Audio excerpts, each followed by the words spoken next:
జల కళ ఎక్కడికక్కడ ఉట్టి పడతా ఉంది.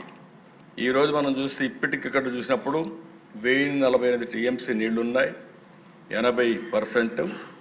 అదే కాకుండా కొన్ని వర్షాలు బాగా వస్తున్నాయి, అందుకని ఎక్కడికక్కడ గ్యాప్ పెట్టాలి, ఫ్లడ్ క్వశ్చన్ పెట్టుకోవాలి, గట్టి క్వశ్చన్ పెట్టారు.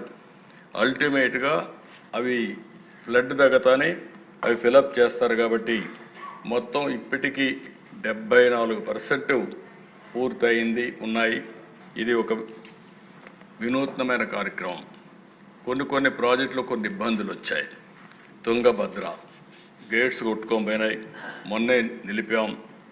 25 టీఎంసీ నీళ్లు తగ్గించాల్సి వస్తూ ఉంది.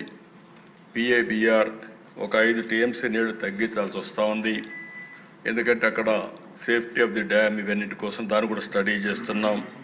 అలగనూరు ఒక 3 టీఎంసీ తగ్గించే పరిస్థితికి వచ్చాం. అన్నమయ్య ఆ రోజు కొట్టుకొని పోతే పట్టించుకోని పరిస్థితి, దానివల్ల 2.4 టీఎంసీ నీళ్లు అక్కడ కూడా తగ్గే పరిస్థితి వస్తూ ఉంది. అదే మరి సోమశిల కందలేరు పోయినసారి నీళ్లు బ్రహ్మాండంగా పెట్టాం, ఈసారి కూడా పెడుతున్నాం. అక్కడుండే ప్రత్యేకమైన పరిస్థితి ల్యాండ్ అక్విజిషన్ ఇవన్నీ కూడా ఒక 11 టీఎంసీ నీళ్లు పెండింగ్ ఉండే పరిస్థితి వస్తూ ఉంది. అయితే ఇక్కడుండే సభ్యులందరికీ నేను ఒకటే విజ్ఞప్తి చేస్తున్నా, ఒక సాగునీరు అంటే వాటర్ రిసోర్స్ అంటే ఒక మేజర్ ఇరిగేషన్ మైన్ ఇరిగేషనే కాదు. మనం అందరం గుర్తుపెట్టుకోవాల్సింది, నేను చాలా ప్రయత్నాలు చేశాను దీని మీద. సుదీర్ఘమైన రాజకీయాల్లో మీరు చూస్తే సాగునీటి ప్రాజెక్టుల కింద మేనేజ్మెంట్ కోసం వాటర్ యూజర్స్ కమిటీలు కూడా క్రియేట్ చేశాం.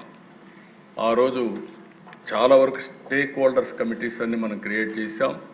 అంటే లబ్ధిదారులనే మెంబర్లుగా చేసి వాళ్ళకు ఒక మేనేజ్మెంట్ కమిటీ ఇచ్చి వాళ్లే మేనేజ్ చేసుకోవడానికి సాగునీటి సంఘాలు తీసుకొచ్చాం.